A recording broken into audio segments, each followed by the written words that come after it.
Here we are again at Beyond Bandwidth, Leviton's podcast series where we dive into network technology's hottest topics.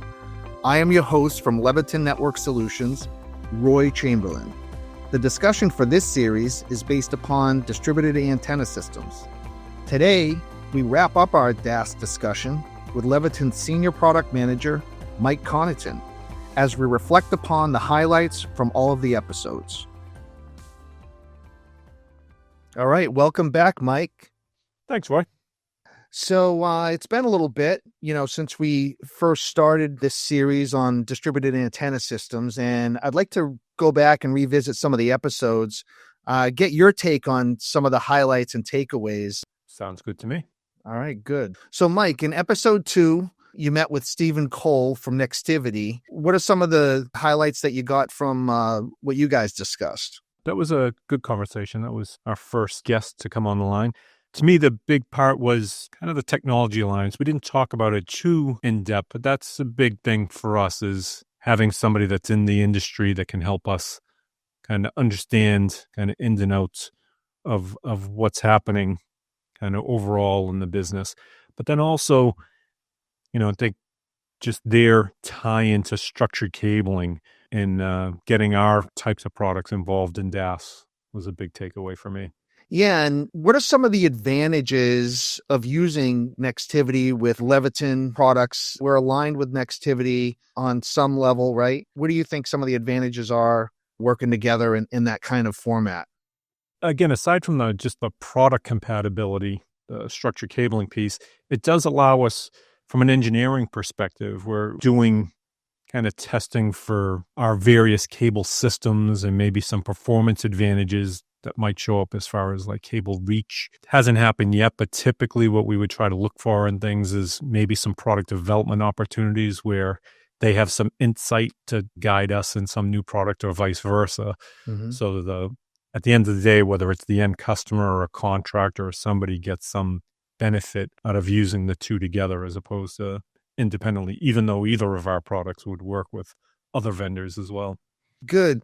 Then we go to episode 3, and you meet with Burke Jackson of Capital Networks. They're out of the DC area. He had a lot of interesting perspectives on where he's seeing the opportunities for DAS. Can you talk a little bit about that?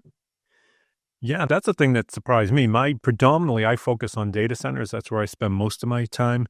And I wouldn't have associated DAS requirements with data centers, but Burt's the one that opened my eyes to that, is that, for a lot of the tech work that goes on inside of a data center, whether it's commissioning or troubleshooting, when they're in there, they need to communicate with the home office somehow.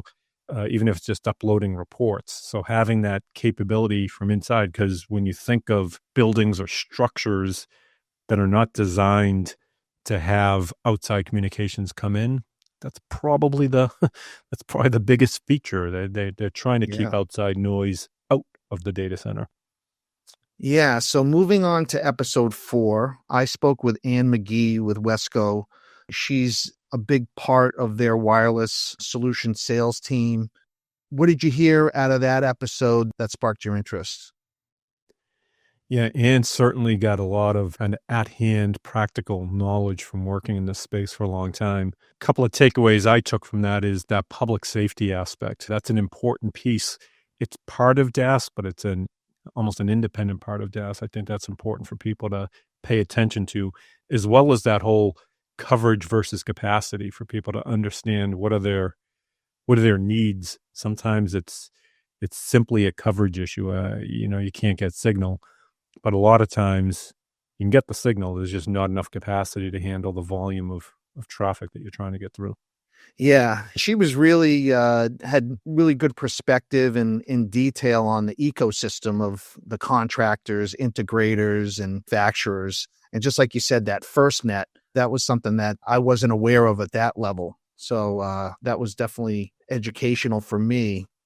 So now we go to episode 5. I had the conversation with Mike Lester from Triumph Marketing, the representative out of the Boston area. What are some of the good things that you heard in that one?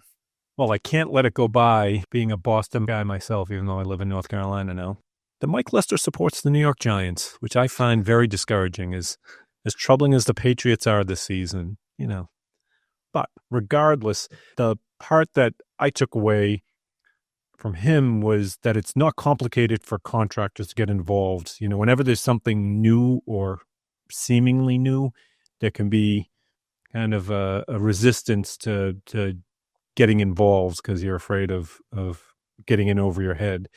But I think he brought across how it's not complicated for contractors to get involved into this.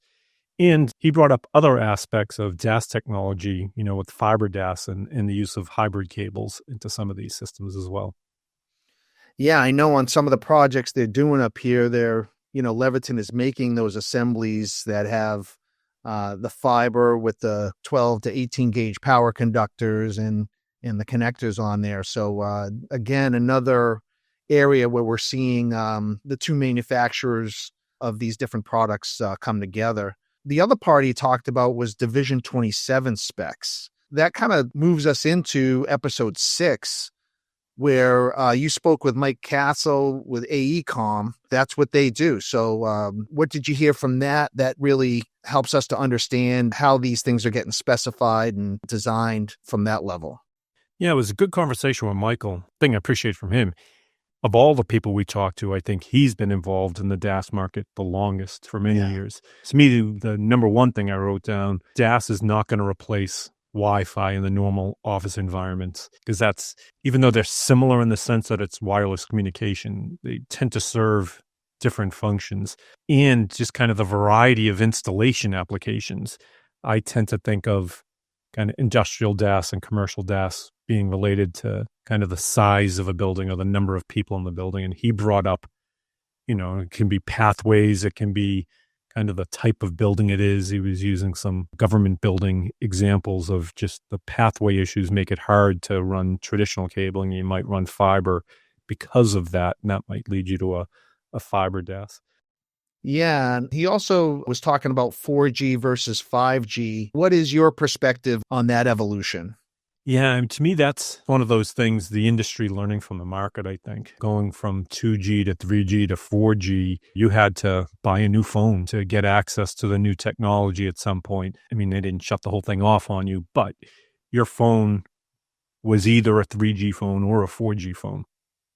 And now it's this evolution. The 5G is really built on 4G wavelengths, the same spectrum, just uses it in different ways. So it's providing a pathway, so it makes it a little easier for everybody, the carriers, the customers, to kind of ease into 5G instead of having to drop all the money at one time to gear up for the new technology. I think that ends up benefiting everybody. Yeah. He also brought up the potential future for private DAS, which is also one of those big talking points around 5G. Private DAS existed before 5G, but there's a lot of capabilities that, there's promise there. Things still got to get kind of worked out in various places. So he had a lot of insight into that.